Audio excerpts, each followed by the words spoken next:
spend too much time on that. There was this, so I would like to say a couple of words. I don't have time for more than that. The last thing I mentioned was the theorem that for such operators,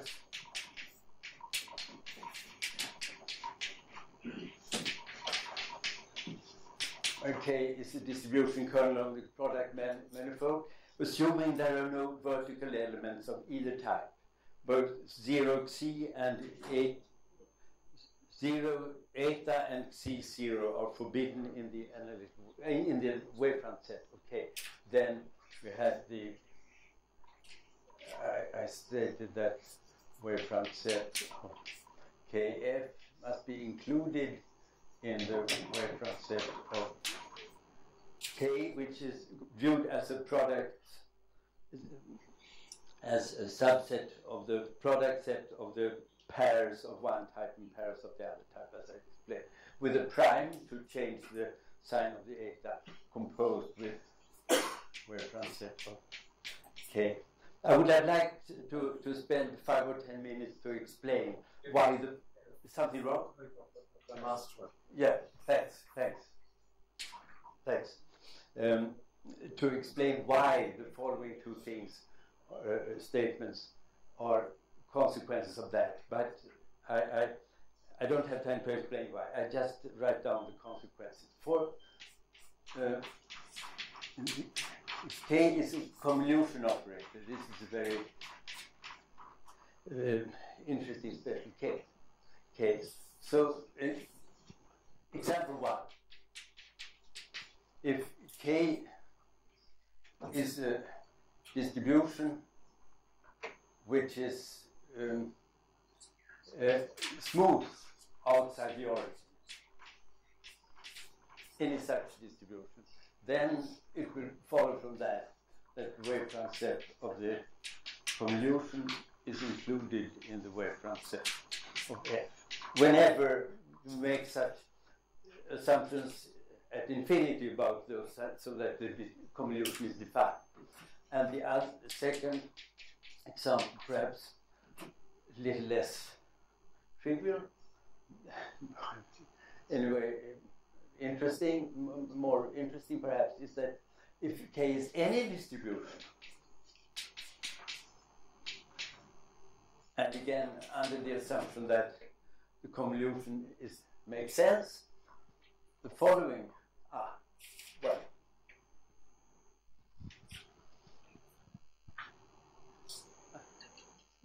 just a little too little.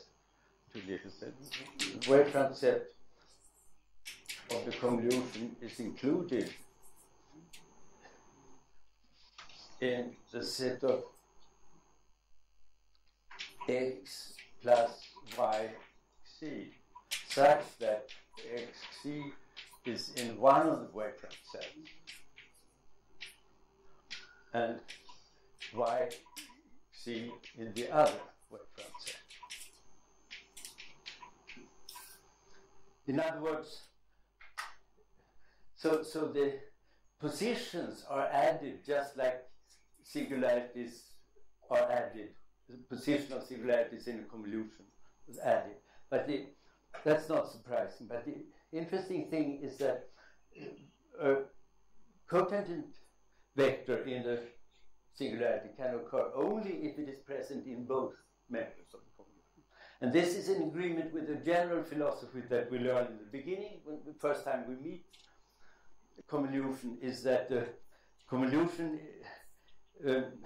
inherits the good properties from both. In fact, it adds them even. So if one is smooth, the convolution is smooth. So this general principle is preserved here in a very nice way, namely that if one cotangent vector is absent in one of the two, it is absent in the convolution, even if you if you make distinction between plus and minus. So it would take me just 5 minutes to explain why that follows from that, and also it would have taken me 5 minutes to explain at least the idea of how that theorem is proved. But I'm afraid not to get to my point with the analytic wavefront set, so I don't want to do that. But it will show up in the second part of my lecture notes, which I hope will, which I will finish and some will hopefully will be on the website next week. So now let us begin with this. The reason I want to show you in this way on the screen is that there will be in the beginning a fair amount of repetition from the first talk, so we can go a little faster. So this is just to recall the definition of a real analytic function. It's in one variable. It means that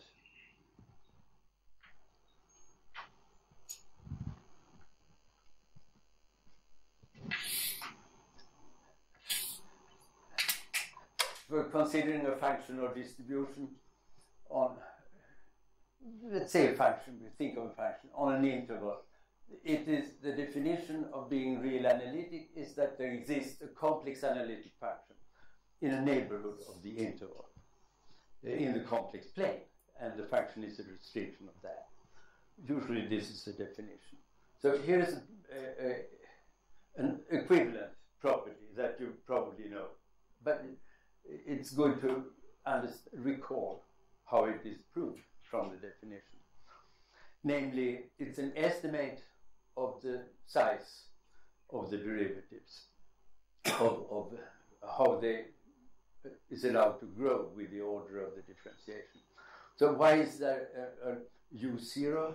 By this I mean that the closure is included in this open set, is contained in this open set. Well, recall, just remind you, for instance, assume that we know that f is such a restriction of a holomorphic function, then we can use Cauchy's formula, form little circles around an arbitrary point there. And the constant b here, by differentiating with respect to c in the way you all know, you get such estimates with faculty k, and where b is the 1 over the radius of that little circle. And conversely, if we know this, we know that the power series that we can form using the derivatives at a point, it will converge in a disk in a complex plane with radius 1 over b. So, and the reason now for this condition on the smaller is that the width of the region in the complex plane may shrink to the end of the interval. So what we would like to do is to define a real analytic wavefront set in ways similar to the one by estimates of Fourier transforms of cutoffs of the function in this by stating that such Fourier transform have to decay in a certain way.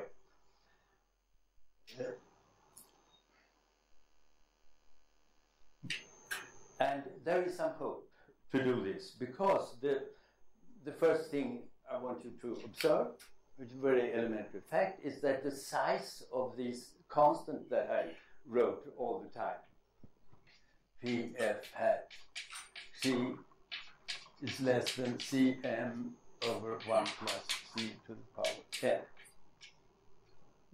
Yesterday we didn't pay any, or in this week so far, we didn't pay any attention at all to how large those constants were. Just that for each n there existed some constant. Now I'm pointing out that these constants are, in a vague way, a measure of the size of the derivatives of order n of this product. very vaguely, but enough precise for our purpose.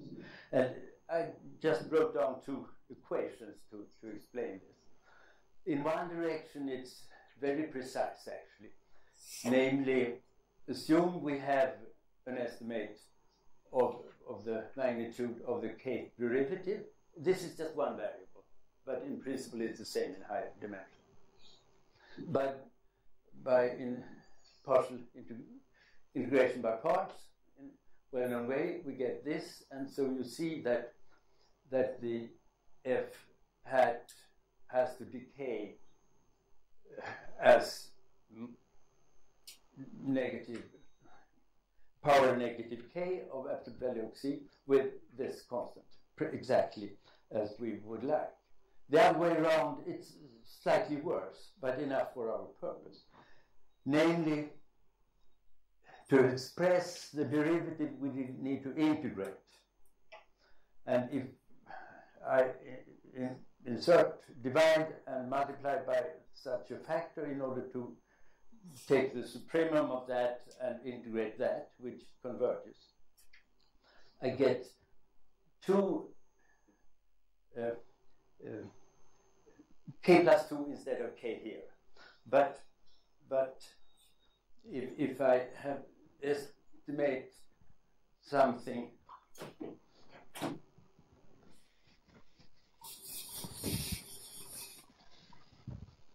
if we can estimate something by a v k plus 2 faculty k plus 2 faculty, of course I can first of all take out two b's, and this will be my new a, and this is b to the k, and then k faculty, and then I have factor k plus 1, k plus 2, which is multiplication, which can be estimated, for instance, by 2 to the k or 4 to the k or something like that.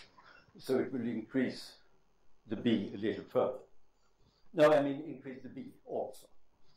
So this proves that this gives a fair amount of hope that we could proceed in the same way with the definition of the analytic wavefront set as we did my first talk, just with the difference that we keep an eye on those constants, and more exactly, we want these constants to be those constants that we had before. But this is not possible. But why not? Simply because the cutoff function will spoil everything, because it can never be real analytic. So such a thing will never hold. So the solution is simple, but for a long time was not known, because nobody felt the need for looking for such sequence. But here they are crucial. You can replace C by a sequence in the following way. Here is a theorem, which I will prove in detail, because it's not difficult and it's crucial. Given an open set, or a compact set K, there exists a sequence like that of smooth functions equal to 1 on a larger set, such that the derivatives up to order n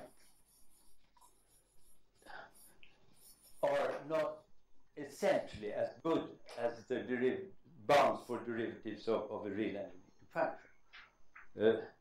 So here is some u, and here's k, and we need a cutoff function which is 1 there and supported in the bigger in the open set. And there exists constants like that. These constants are a little different from you expected. You expected a b to the k faculty k. But I wrote this instead. It turns out it is not possible to have c to the k faculty k here. The statement would not be true. It can be proved. But this is sufficient. Why is this? Would you repeat it? What is not possible? What did you say? To find functions like that fulfilling exactly all the way up to m such a. Okay. So with the same d for all. Yes. That's very expensive. Very essential. The same c for all m. C independent of m. I wrote it. But why is this stronger? This, what I'm saying, is not possible. Why is it stronger? It's for k small compared to m, this is weaker. For k very small, but m very large. This is a fairly large number. So therefore, this is easier. But it is sufficient because it's when k is m that's enough, and then it's comparable simply because I think I wrote it here, because m to the power m is not much larger than faculty n. We just need to enlarge the constant in front. We can always enlarge the c. Isn't that okay? Yeah.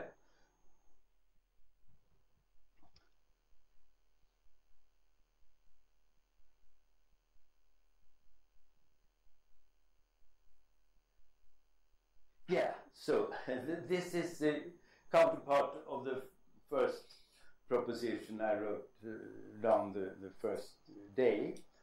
Namely, using this, I will prove the theorem about this sequences a little later.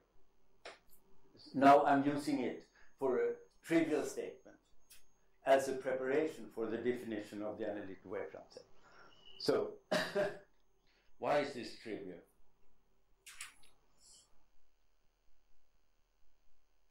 Well, let's assume first that the distribution is equal to a real analytic function in the neighborhood of that point.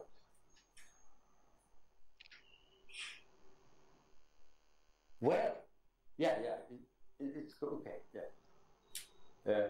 Then we choose such a sequence according to the theorem, and we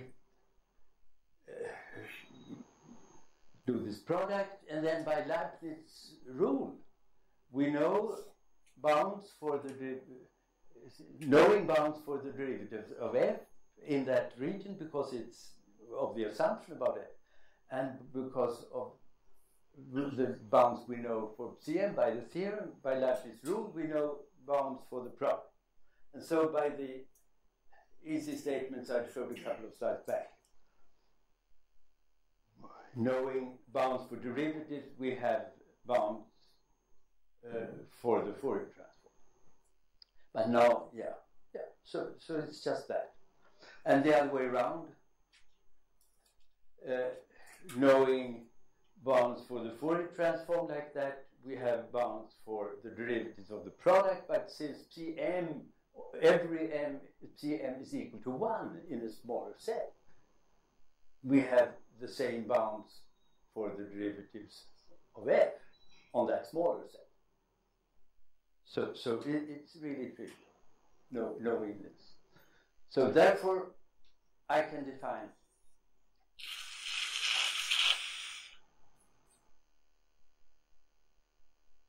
there is a cone. Again, I forgot the cone. I'm sorry. I was planning to check my slides yesterday evening, but I forgot my computer here in the office, so I couldn't do that. Is there a cone sequence? No, this is correct. This is just a rephrasing. This is just a rephrasing of the earlier. In order to get a wording which is close to the one in the definition on the next slide. This is just exactly the same, just a different wording. So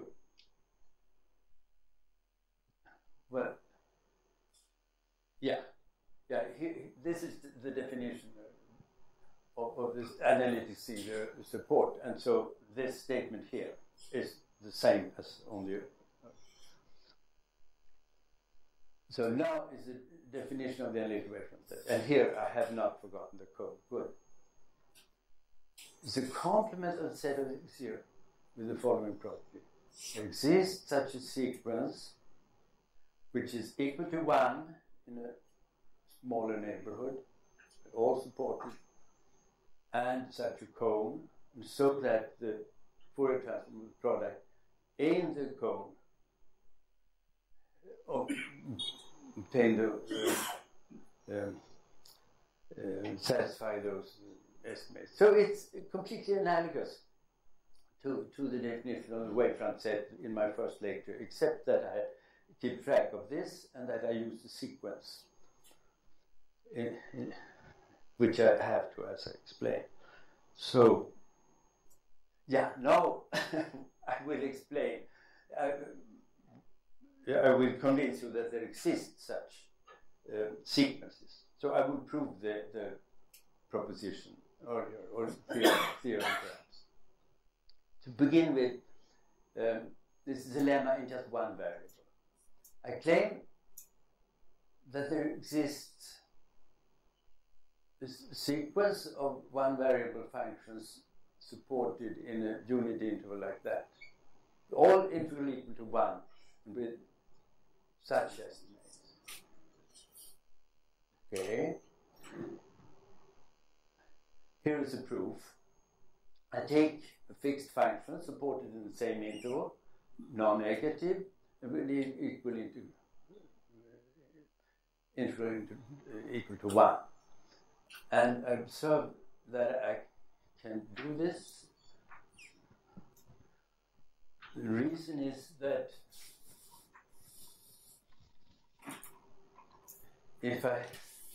here is the interval from -1 to 1. I want my function to have, here is 1, to have integral 1. If I took such a 10th function up to half here, the integral would be equal to 1. But my function must be smooth, so I have to go up a little higher. But I don't need to go up further than to 1. So therefore, the integral of the absolute value of the derivative must certainly cannot be larger than 2.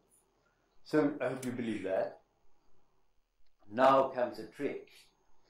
It's still one variable. This is the main idea. It's repeated convolution. This is a convolution of m, one variable functions. And each is a dilation, I think it's called, of this one, with preserving the interval, but with much higher peak and smaller support. Support will be between 1 minus 1 over m and 1 over m. So, by the familiar properties of the convolution, since there are m factors and each is supported like that, still the phi m will be supported in that interval and the interval will be equal to 1. So now we are almost done. Here comes a crucial observation. I hope everybody can see, because this is a crucial thing. When I want to check estimates for derivatives of order k, where k is less than n, of this picture, since I have no more than at most k differentiations, I can allow one derivative to fall, at most one derivative to fall on each factor. So there will be k factors which have got a derivative, and then a number of others. And then why does this give this? Well, because I have already checked the support. The estimate the integral absolute value of one of those will be 2m at most, and there are k of them. So that's it. So proof of this theorem, I mean the existence of, in the general situation, of capital functions, where I have in high arbitrary, in Rn I have an open set U and a compact subset K. This is standard, but I wanted to show it to you in case you have not thought of this. I need, of course, such a standard sequence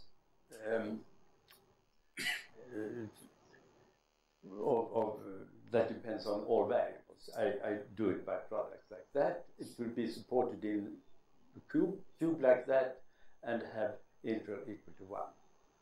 But then I need to dilate it like that by epsilon. And then the support will be in a smaller cube, and the integral will be 1 still. So then what I do, this is standard. I take an intermediate U0, which is smaller like that, but a neighborhood of k. Okay. And then I take the, let me denote by chi, the characteristic function of the U0. Yeah. And then I convolve with this. Now, if epsilon is small enough, the convolution, since there is distance in both directions from the boundary of the intermediate set U0, if epsilon is small enough, these functions will still be supported in U, and they will still be equal to 1 on K. And the estimates will be okay, because I estimate derivatives when I need to check the estimates of derivatives of this convolution, then of course the derivatives will fall on this. And when estimating the supremum, I will take supremum of that and integral of that. And the estimates of those will be the same as in the lemma, just with epsilon, epsilon 1 over epsilon to the power k, so that constant b will be multiplied by 1 over epsilon. But it's fixed all the time, depends not on n. So that concludes. It's clear? Yeah. So just two basic facts. So what one needs to do after having done this definition, one needs to go through the basic properties as we did the first lecture. I won't do that, but the only new feature in the proof that each time you have to cut off and estimate, you have to pay attention to the constants. So this is proved in the same way, where you know, you recall the Fourier transform of the product is a convolution, and then I split the convolution integral into two parts and estimate in different ways. So how about an example for a direction which is not in the wavefront set but in the analytic wavefront set? Oh, you mean for a function or for a distribution? An example. Like, I'm curious now, what does it mean to be in the analytic wavefront set in a particular direction? Yes, sure. Take wow, yeah, I think I can turn. How do I get rid of the screen? You do. Fine.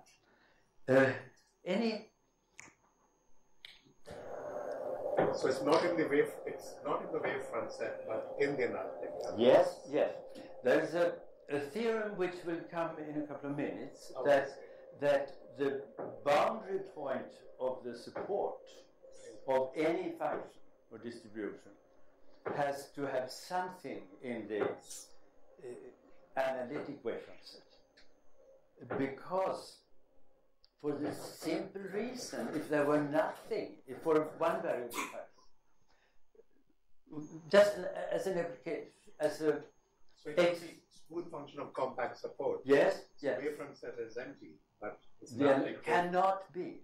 For the this just as an exercise of the terminology. So let us apply the last statement, the one about the projection. It was on the board, wasn't it?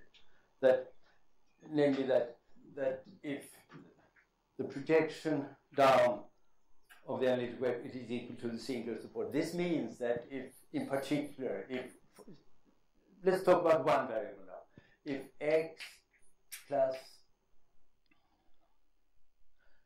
minus 1, if you have got used to this notation, is not in the analytic wavefront set of f, then the point cannot be in the analytic singular support. That means that then f is equal to real analytic function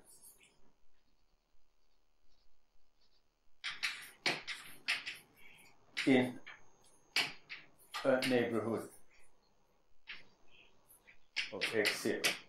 So this is an example. Yeah. So this is an example.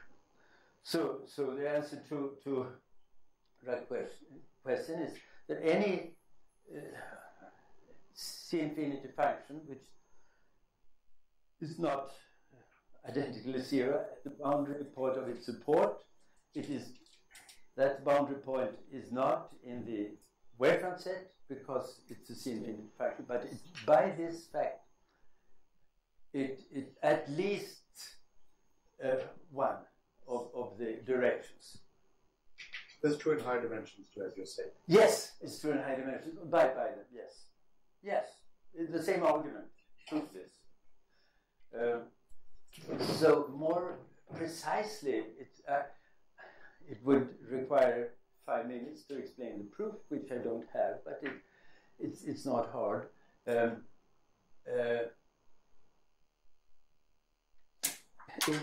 Still in one variable, x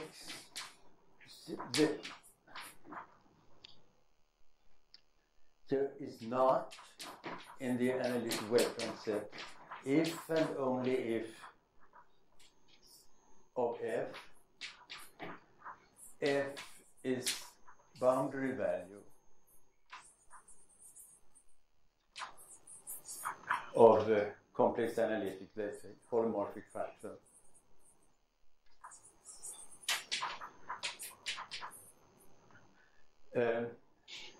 from above, as follows. Here is x0.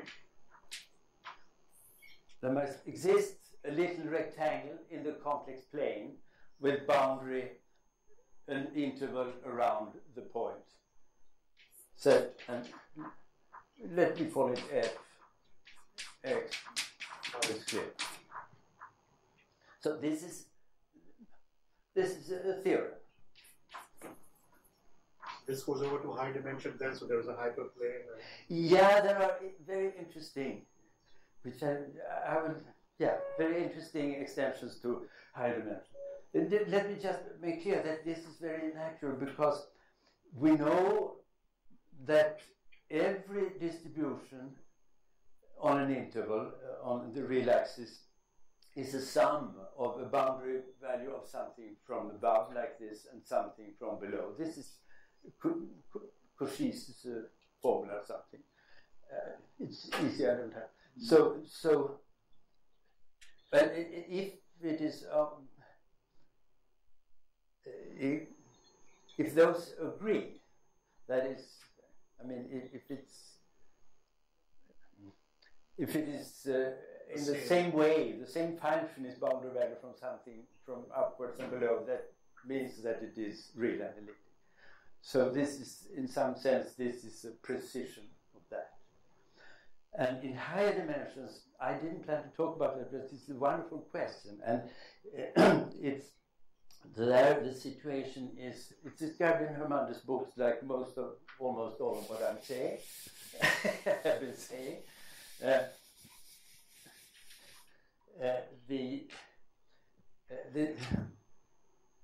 It's between Rn plus 1.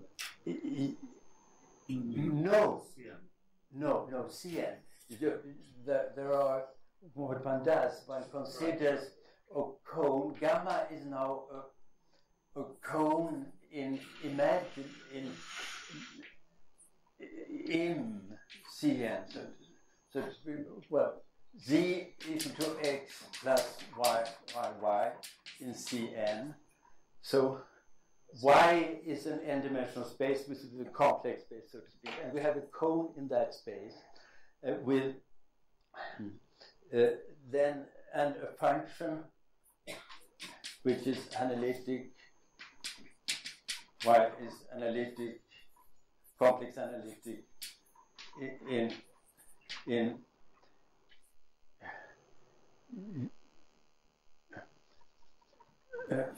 for x plus iy, where x is in an open set in the x space and y is in a small portion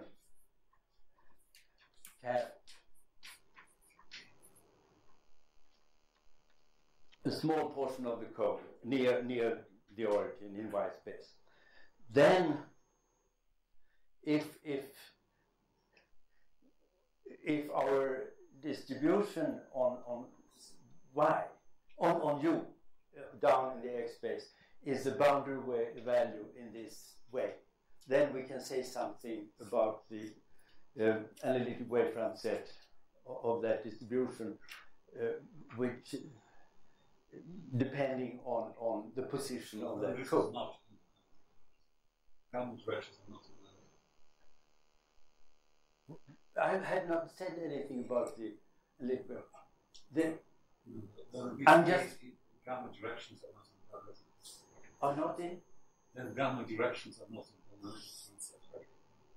No, the statement is that the dual cone. Yeah.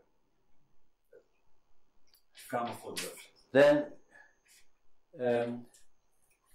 analytic wavefront set of f cannot be contained in the, well, the C's cannot be contained in the dual cone. Dual comma 0. Yeah, yes. But, and this is interesting because this is the, Hermander developed this theory around 1970 based on his definition, and in the same way, at the same time, Sato developed a huge theory for hyperfunctions, which is something larger class. Well, actually, his objects were defined as being boundary values of holomorphic functions, and his notion of wavefront set was defined in terms of those codes. And it took some years to understand that the theories were equivalent. So I was saying, suppose, is there a statement like that in high Excuse dimensions? Is there a statement like that in high dimensions? Is there a... So I'm still not quite sure. So suppose a certain direction is not in the analytic wavefront set. Yes. Then can you construct an analytic function on something? Yes. So yes. What is that statement? Can you... Yeah, it... Yes, and so is there some sort of hyperplane or something? There exists a cone. You specify a cone depending on that direction, and there exists an analytic function there, whose boundary value is your distribution. Let me see if there is just. So I was saying in one dimension there is no cone to do. It's one direction. In one dimension, So the cone is itself. Yes. Direction is a cone. No, the cone is a line, is a half line. I see here. Yeah, just very good question. This is analogous perfectly because the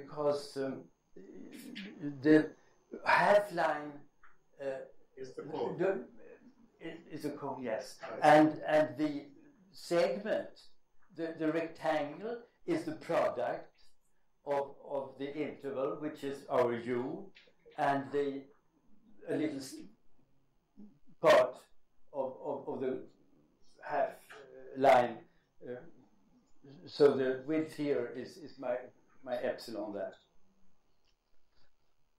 So there is definitely such a statement.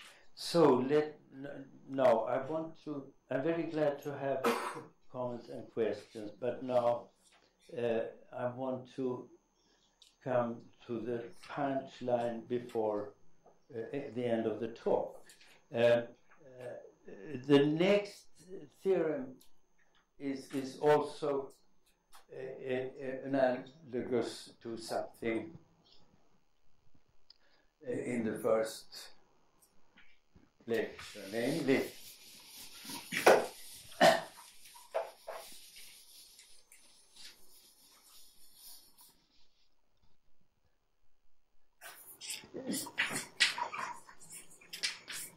assume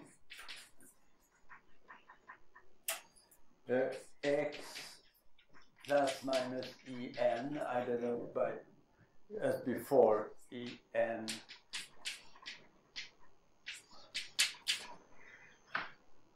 the vertical z direction is not in the analytic wavefront set of f, and I assume that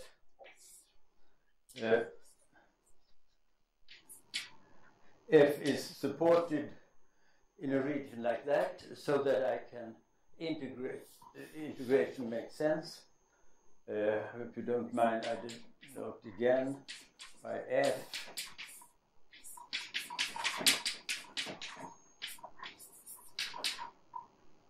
this is completely analogous to something I did first.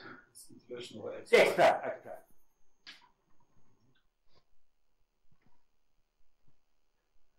Then this is really analytic.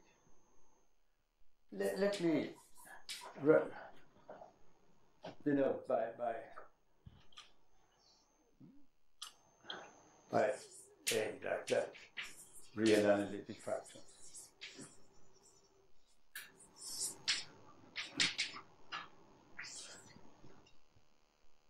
You remember when we had the standard wavefront set, we had C infinity.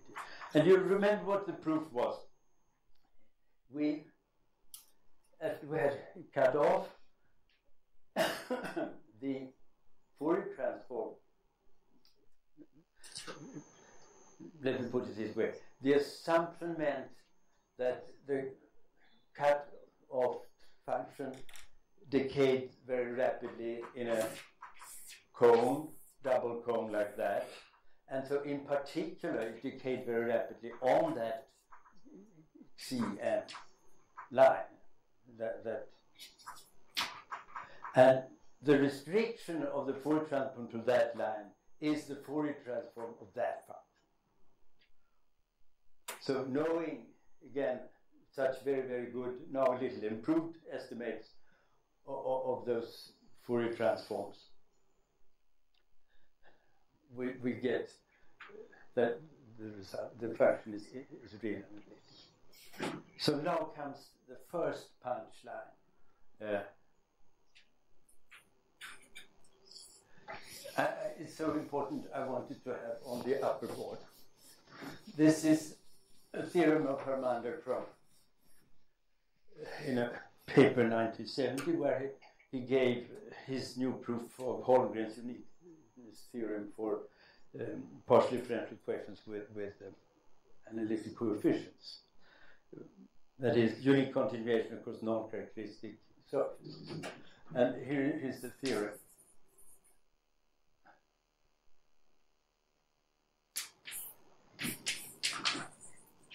assume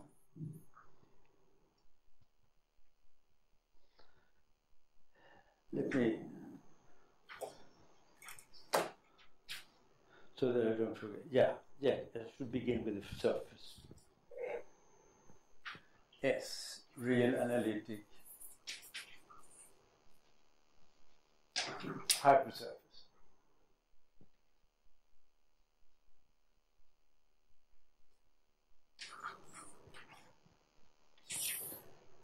S, this is local, it's a piece of a hypersurface. And here is a point,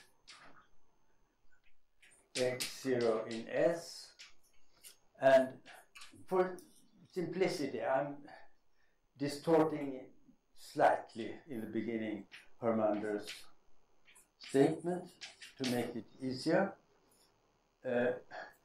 C0 is a conormal at, these are not in the analytic wavefront set of F by assumption.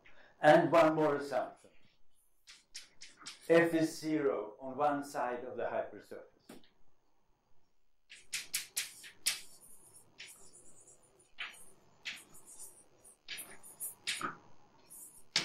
These are the assumptions. Then F is 0 in a neighborhood of a point. So obviously, if we have this assumption for points all along some portion of S, the state F is 0 in a full neighborhood of the surface.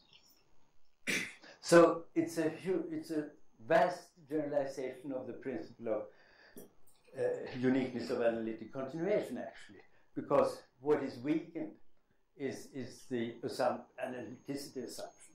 I mean, this is should be viewed intuitively, the assumption here, as a weakening, a replacement for the assumption that the function is real analytic, because this is related but a lot weaker, and it's enough.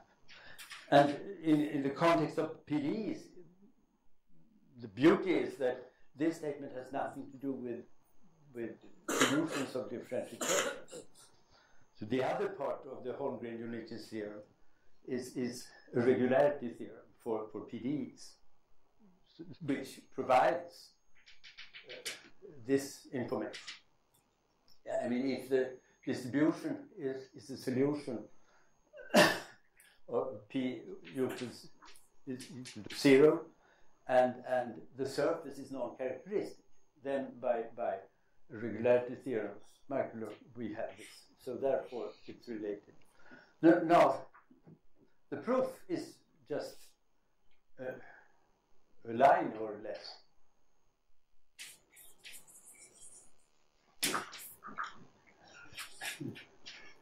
Because it's just this plus one more property of the analytic wavefront set, which you have to believe.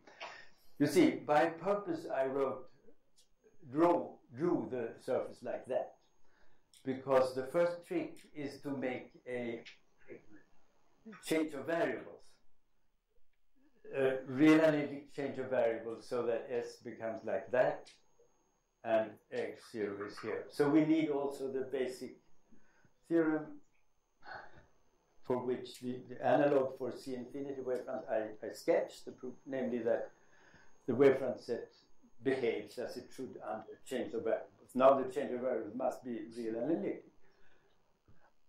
What have you done there? What's special about that surface? You will see. Okay, all right. No. It looks the same to yours. But it's great. The difference is that F is 0 outside the surface. And now I can integrate. So there's something about convexity? Yes, it's just that the integration makes sense. Because for each little hyperplanes close like that, I can integrate. Why flattening doesn't work? If you flat that surface, Excuse me? If you flat that surface by change of variable, why it will not work? Why? if you make it a hyperplane instead of a convex thing, why won't it work? He's asking. Oh, because Then you can't make it right. because I need to form. I define the next step is that I define this function, and I in the new variables in this situation, and I want to prove, claim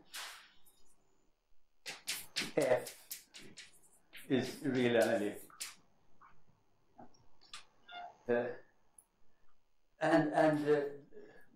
The reason I need such a complex surface is that the integral that wouldn't make sense if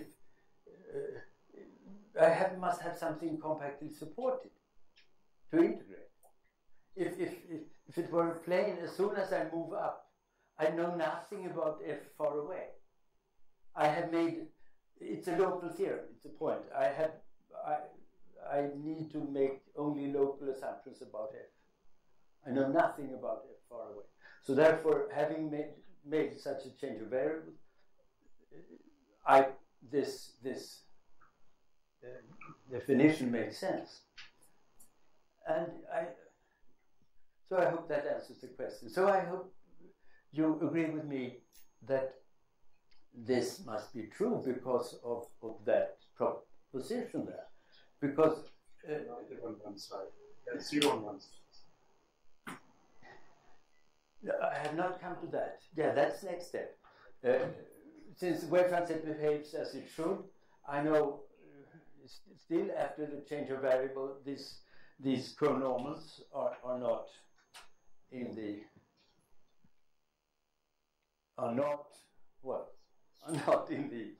analytic wavefront set, and this is true in the whole neighborhood because the wavefront sets are closed. So therefore,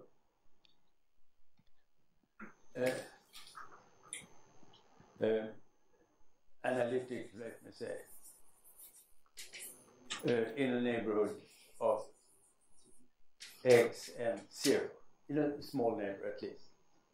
But as Rakesh already observed, this function by assumption is 0 by assumption.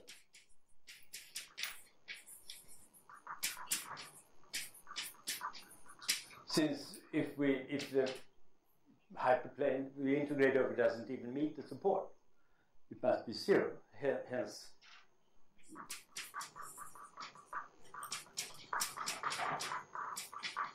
zero in some neighborhood.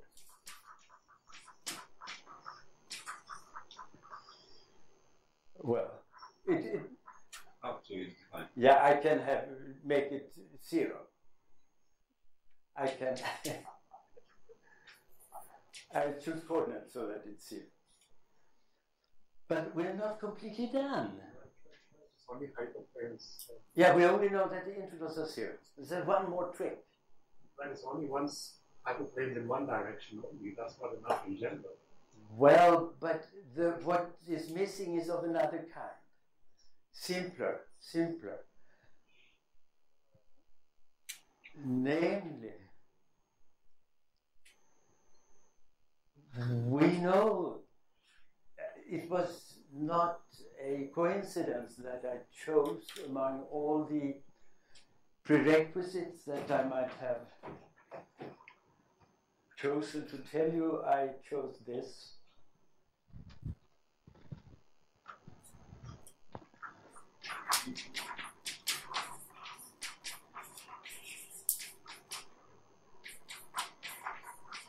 If phi is real analytic.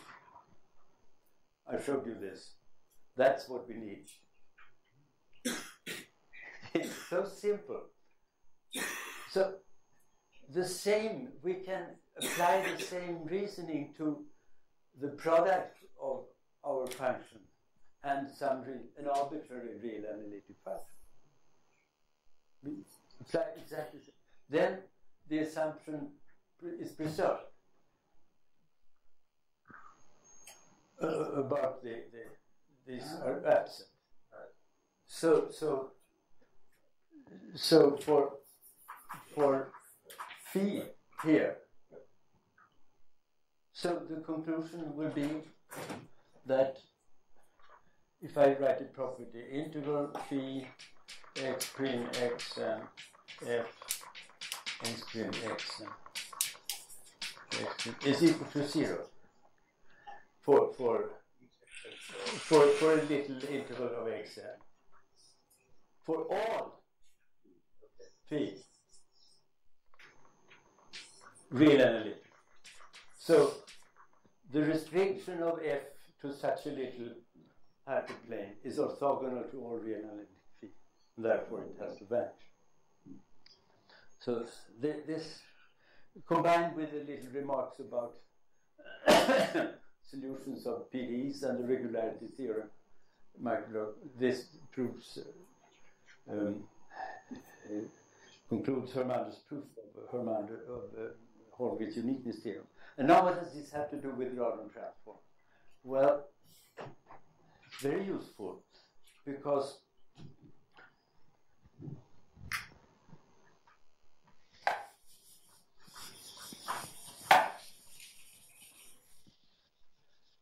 but unfortunately I have been a little too brief and too short.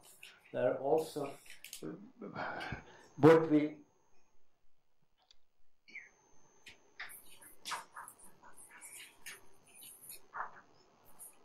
let me use the geometric notations.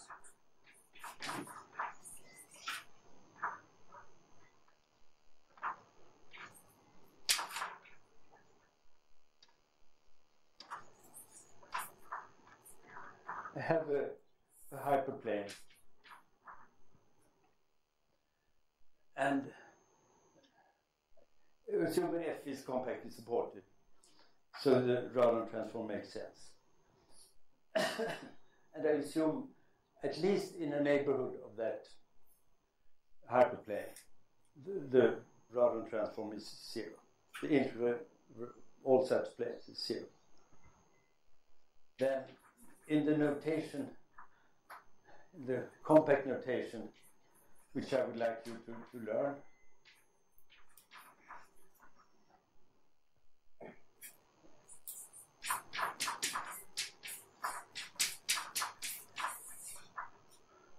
this means the set of all conormals to the hyperplane.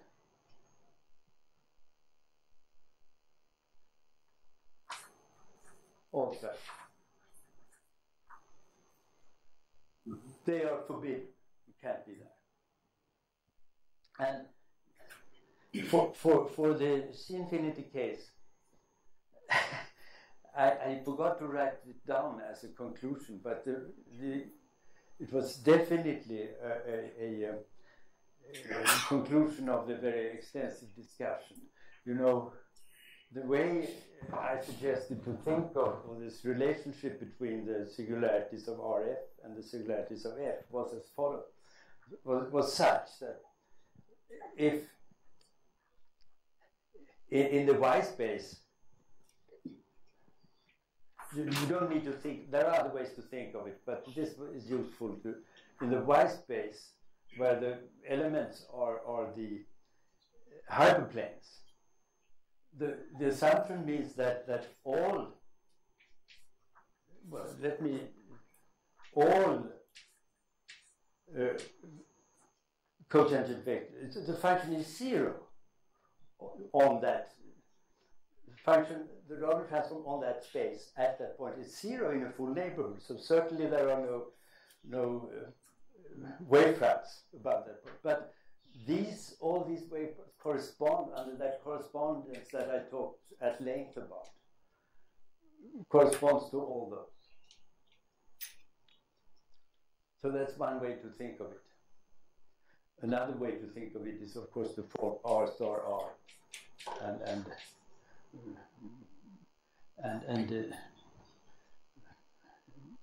which is convolution with and discuss the properties of that and so on. But this was the geometric way that I introduced, and the same is true for the analytic wavefront set. So why is this useful? Well, then this is very useful for local uniqueness theorems, because if we know that if K is a compact set in Rn, and we, for instance, we know that the Radon transform is 0 for all planes not intersecting that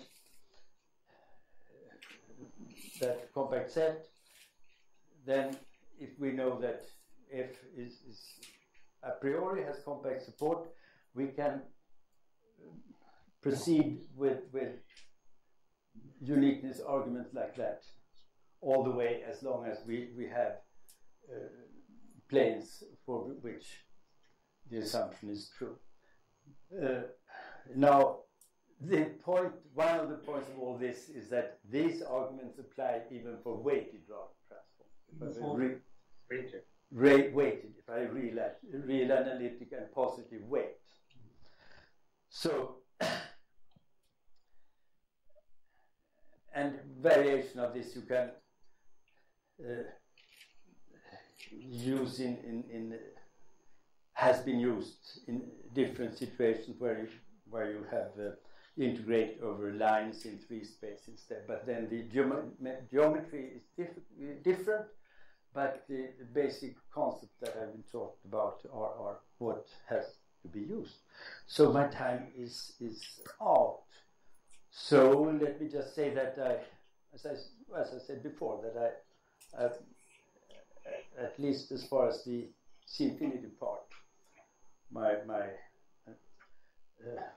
outline of the context of my talks, and a fair bit more will be contained in those later notes. I mean, everything that I planned to say, but I didn't have time to. So, are there questions, perhaps? Okay, so I shall finish. Thank you.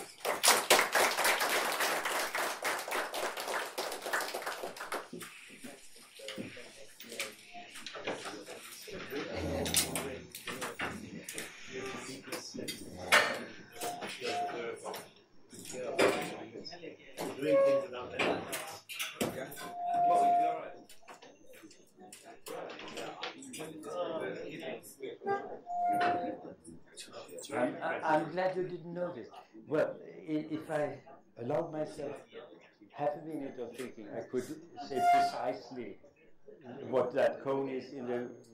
But I didn't want to begin to think of it. Yes. No.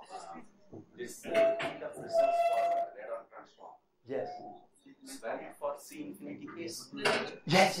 Not uniqueness. I mean, Distribution. what do you mean exactly? You mentioned, for instance, this. Yes, of course. It's even a lot easier in the C-infinity case. But not here when I want to prove uniqueness. That because this is not. I mean, the statement about the wavefront set. What I assume are this is true.